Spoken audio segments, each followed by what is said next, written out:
Welcome to the ITSP Magazine Podcast Network. You're listening to a new episode of the Locked Down Podcast with Kayla Williams and Taylor Parsons. Cybersecurity encompasses so many facets of business risk. Wrapping your head around it can be overwhelming and stressful. Join us to learn how to tie cybersecurity strategy to overall corporate objectives and best business practices while gaining an understanding of technical and non-technical approaches to security and privacy, regardless of tenure in the field. Knowledge is power, now more than ever.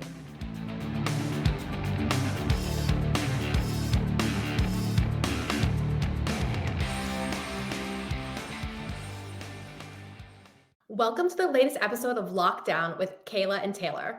With cybersecurity encompassing so many facets of business, it can be overwhelming and stressful. With our help, you'll be able to make sense of it all. And this week, we are discussing how to create a solid cybersecurity roadmap as a first-time security lead. Or perhaps you've been a security lead for a while and you're moving into a new industry and a new role where you need some assistance. So That's huge. First-time security leaders, that's scary.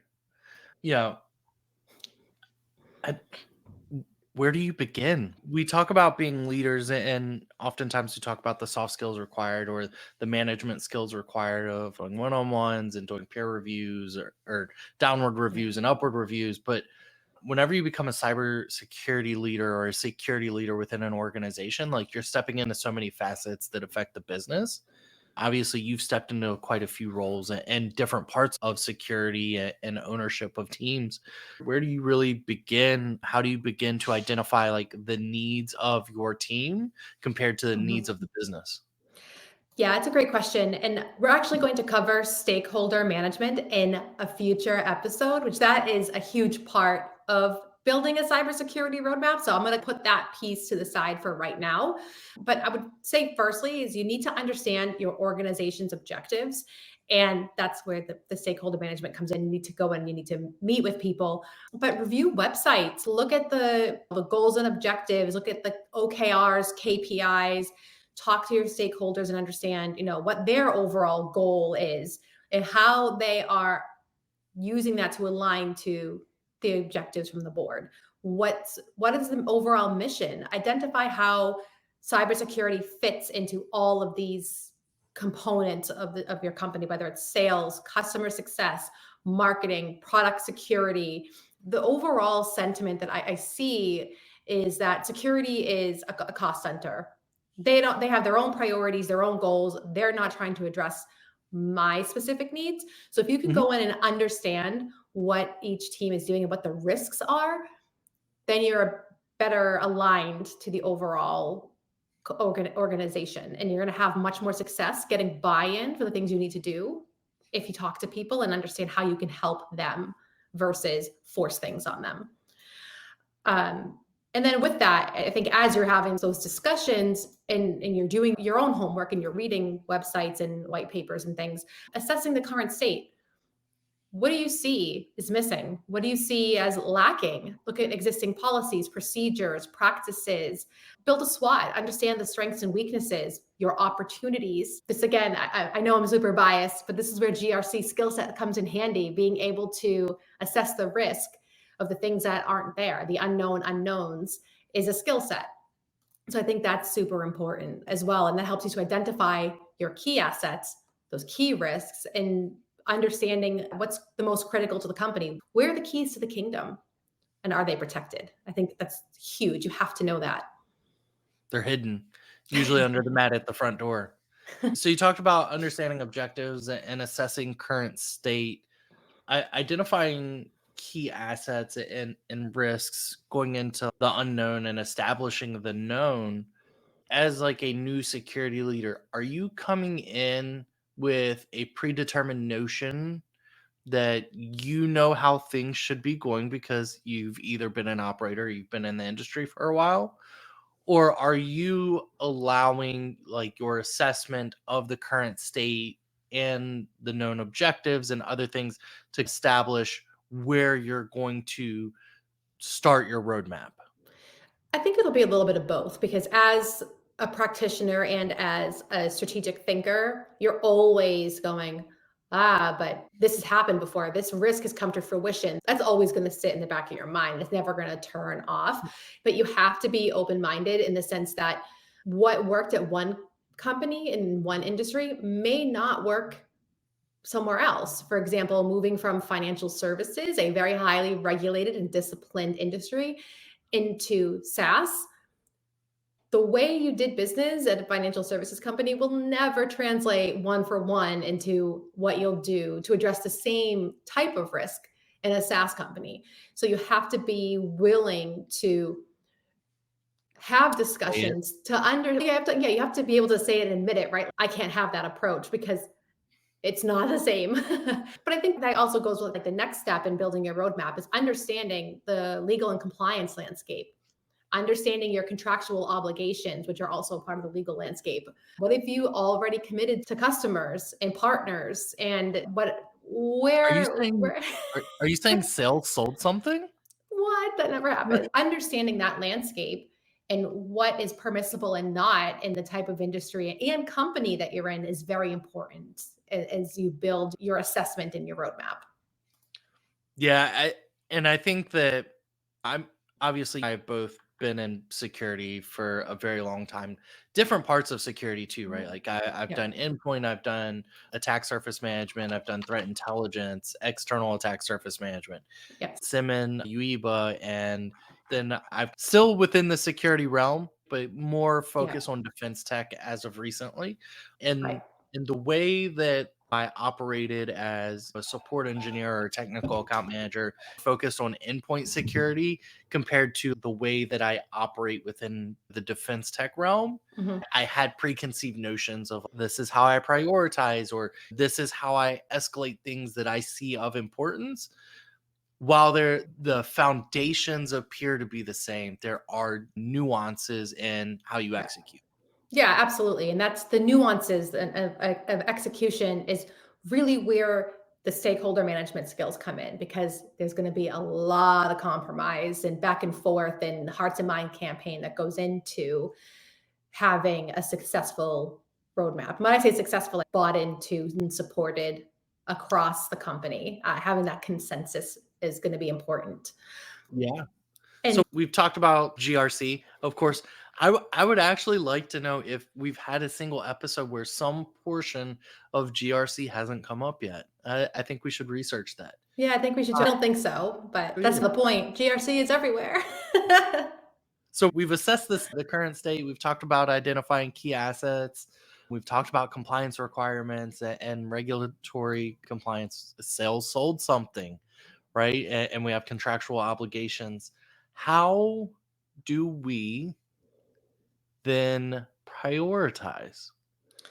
We know the Well, objectives. yeah, How do we that's it. prioritize? That's it right there, is knowing your objectives, setting those goals and objectives. So when I've done this in the past, I have set OKRs. I prefer to go in that route. That's objectives and key results if you're not familiar with OKRs. So for example, I think one very common OKR is going to be the objective of evolved security culture. I think every single CISO I've ever spoken to has had that like remit, right? Within your first 30, 60, 90 days, work on this. So that's the objective. So the key result could be execute comprehensive security awareness training, achieving 75% of completion or 100% of completion by a certain date. Yep. And then what's your criteria for completion? Who are your dependencies? Have you met that goal by that date? Begin a CISO publication from an awareness perspective, like a blog, internal blog for awareness by the end of whatever quarter. Establish your criteria for completion, dependencies, blah, blah, blah, right? So go through and look at your objectives. Other ones I've seen are develop and coordinate a security risk management framework, ensure timely reviews of customer due diligence, same thing with vendor due diligence and making sure your stakeholders there are aligned, securing your business applications, securing your corporate assets, provide excellent customer service, right? So these are the objectives that you need to start looking at as a CISO or a security leader in any function that you deliver a service for. Yep. And really hold yourself to them. Get buy-in from the rest of your team. Make sure that the objectives align to everything that's there. And then you'll look at those and say, okay, what's the company's mission statement here? How do I align to the company's already existing roadmap? Maybe it's vendor due diligence because there's been a vendor related incident in the past, or maybe it's customer delight and focusing on the customer aspect, and then prioritize things under there. Now, when it comes to tools and prioritization, this is, I think, a big question, right? I don't have this budget, right? Like the Gartners and the Palo Altos and the Wakefields and the Forresters are all saying, I need to have a SIEM, an XDR. I need to have all these really expensive tools like ticketing systems, software management, hardware management for our asset inventories. I need to have vulnerability management. I can't afford this. How do I prioritize it? Take a deep breath and go back through your assessments and see, what have you experienced as lacking, completely missing or lacking? And then what is your budget? What's your pool? Everyone, if you're a security professional and you're a leader, you should know what this pool is. And then sit there and say, okay, what's going to give me the biggest bang for my buck? Is it a system, a platform system that is massive, that you can have HR in there and change management, IT management, security, GRC, procurement? If you don't have buy-in from stakeholders, do not go in that direction, because then you're going to be disappointed when nobody else buys in and you're left with $1 million tool that is only quarter utilized. But look at what you have. Have you had incidents in the past that have had very bad repercussions for your brand, where you would have benefited from having a SIEM or vulnerability management tool and process in place? What's going to make the company start to trust the security function? What's going to help build trust with your customers or your prospects, partners, the industry? And then have those discussions. Say, hey, here's my draft roadmap. This is where I think we'll get the biggest bang for our buck. We'll be able to really enhance our security posture and the security maturity of the organization. And build those things in, build the OKRs or KPIs in, or how you're going to be able to demonstrate that to those stakeholders, whether it's a steering committee or the board or just the executive team. You owe that to them to be able to show the value add, because security is not a cost center. And that is how we start to deliver value. I think that's huge. Oftentimes though, we start to talk about the cost of things, and we only discuss the procurement cost. Yeah. Because sometimes we can say, hey, there's an open source tool for this, right? We need endpoint metrics. There's OS Query. OS Query is free open source tool. Yep. There's open source SIEMs. There's, open source data collection tools. What we often don't account for when we're starting to talk about roadmaps and deliverables is, what is the actual internal cost of delivery? Absolutely. Is there infrastructure that needs to be provided? Is there other team resources that need to be provided? And that does go back to the buy-in and the understanding and aligning to roadmaps and objectives. But every time we talk about this, it's about changing the security culture.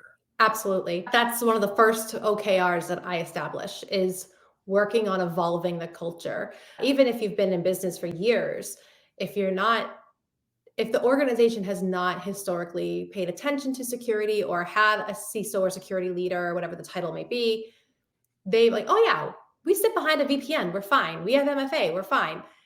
No, that culture has to change. That is not gonna cut it today. And you're absolutely right that stakeholder management, the security awareness, the security culture, it all fits in, and your roadmap should be reflective of the things you need and all encompassing. My 3-year strategy is people, process, and technology. And I go through, and I'm a bit overboard. I was a project manager, so I have a lot of stuff in there, but your PMP is showing. I don't have a PMP, just a master's. I'm gonna put that out there with a disclaimer. Sorry. No, because PMP is really hard, and those people deserve a lot of credit for it. So I just want to put that out there.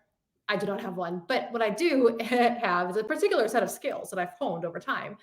Like in my roadmap, I have ABC. I prioritize what I need, and then that will change. The document is a living document that will change over time, because if there's an incident, everybody's objectives change. If you get a new customer that has more stringent requirements that then are going to impact shared infrastructure somewhere, your objectives and your goals are going to change. So you have to be able to pivot, again, favorite word. Pivot. And that's really where having a roadmap that you can easily say, okay, I was planning on doing this in Q1. Something's happened. I have to push this out. I have to move something else up in people. Maybe I have to hire people, or maybe I have to hire people and bring in new technology and then train the people on the new technology from a process perspective. Now I'm hitting all three areas, and having that level of transparency is really important to make sure that you're still aligned to the goals and objectives of the organization. So with your roadmap, and I find that I don't like roadmaps, like generally, just because at times, like the way that roadmaps are presented, it gives you a stringency of this is how I'm going to execute, and this is the only way I'm going to execute. And it almost sets a precedence of nothing else is important outside of this delivery confined to this roadmap, right? I know that that's an inaccurate, unfair evaluation of roadmaps. I think a roadmap should not talk about execution of how. Full stop. Your roadmap should say what needs to get done, not how it's going to get done. So if you have a roadmap that says, I need a ticketing system, it should never say what that ticketing system is, because you should be getting together with all of your stakeholders as part of your project kickoff and saying the objective of this project is to identify a ticketing solution that's going to work across the organization within the implementation timelines that we agree. And then you should, as a group, work together to identify a ticketing system that meets all needs. Because maybe it's just an IT ticketing system or a security team ticketing system, but then HR all of a sudden wants tickets, legal wants tickets, they can track their work. You need to make sure that the criteria that meets their needs is met as well. So I don't think a security team, unless it's their own tool, should force any tool on any stakeholders at all. It should be a group decision. Consensus should be made, because that's how you burn bridges. You can't force things on teams, because what if it doesn't work the way that those teams work? And now you're forcing a change that is not necessary. Yeah, no, that's fair. And I've come across that, not just specific to security, but like implementation of an LMS system where Nightmare.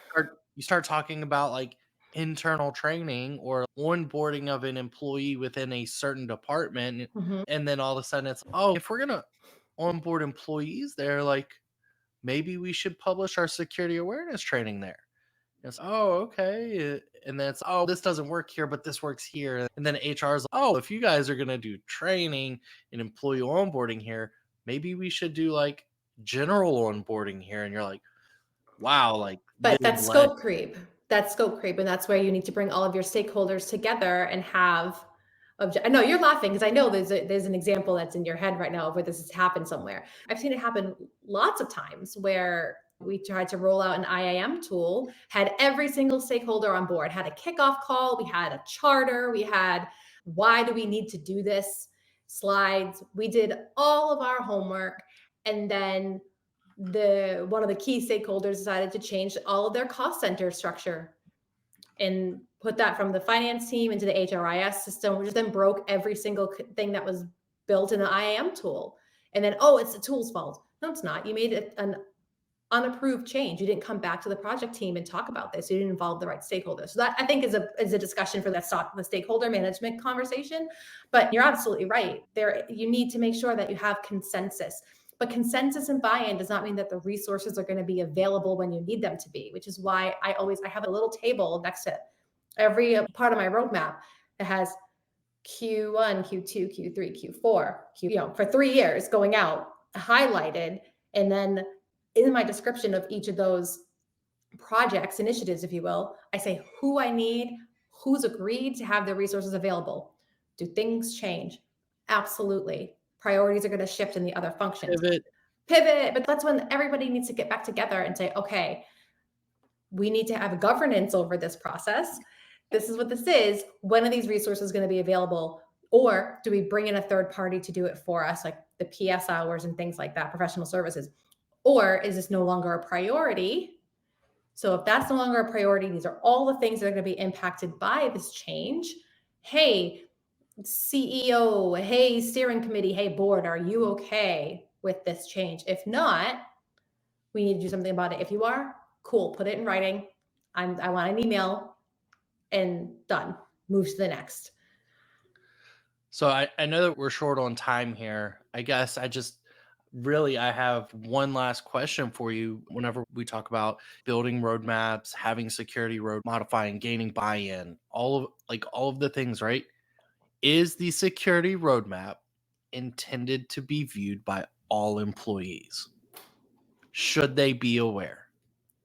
I think they should be aware of high level, yes, of where it's going. Do they need to know funding resources and No. budget information and approval information? Absolutely not. That should be really locked down just to the security team.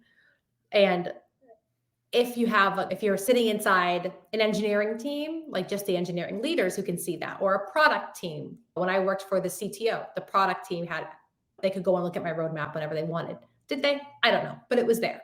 But my teams, it existed. And then what we would do is my teams, when we got to get together quarterly and review all the initiatives tied back to those objectives, complete, incomplete at the end of the quarter. If they were incomplete, why? Was it a dependency issue with the vendor, internal system limitation? Work on a remediation for that. Get approval amongst us for when we were going to have a new due date and track it from that perspective and celebrate the wins. Yes. Get a list of all of your completions and say, woohoo, we did this thing, we finished. And that, especially in our field, can feel so good having a completion for something. So yeah. I think it's really important that you communicate within your teams. You're all collaboratively held accountable, working collaboratively, held accountable, and then celebrating those deliverables and milestones and completions when appropriate. Yeah, no, I 100% agree. I am a firm believer in violent transparency. So not even just the wins, but sometimes the lessons learned. Yes, because absolutely. It can impact such a microcosm it can have such a microcosmic effect on an individual contributor in the way that they are approaching things and potentially impacting that roadmap that they weren't aware of. So I am all for violent transparency. I agree that there are things that, yes, funding, resourcing plans, engagement with outside consultants, especially like if you're doing some shadow IT stuff, you're doing some pen testing or you're doing static code analysis. There are things that obviously don't need to be violently transparent. But when we have those wins or we have those adjustments or those lessons learned, I'm all for it. Yeah, completely agree with you. I completely agree. And I think the lessons learned, if you see that you have, and this will be my final word, I swear I'll stop. But if you see that there's a particular function or individual who is consistently blocking what you're trying to do, and you have the evidence, have a conversation with their line manager or your peer, someone that you're comfortable with, and say, how do we fix this? How do we work collaboratively and move past this? Is this person overtaxed? Are they not skilled? Are they unaware? Is there a misalignment? And then deal with it that way as well. 100%. Kayla, I really appreciate your time. I know that we got a lot of episodes lined up with some really awesome guests. So I can't wait. This has been a great episode, and I think it's really eye-opening. So I appreciate your time today, and we will talk soon. Yes, thank you. Have a good day, everybody.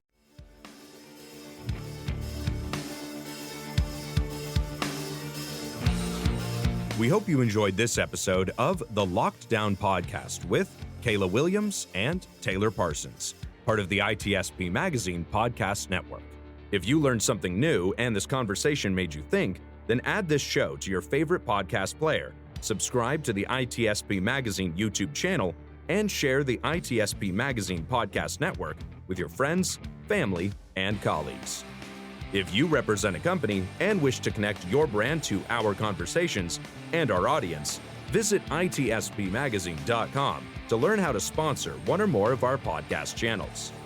We hope you will come back for more stories and follow us on our journey.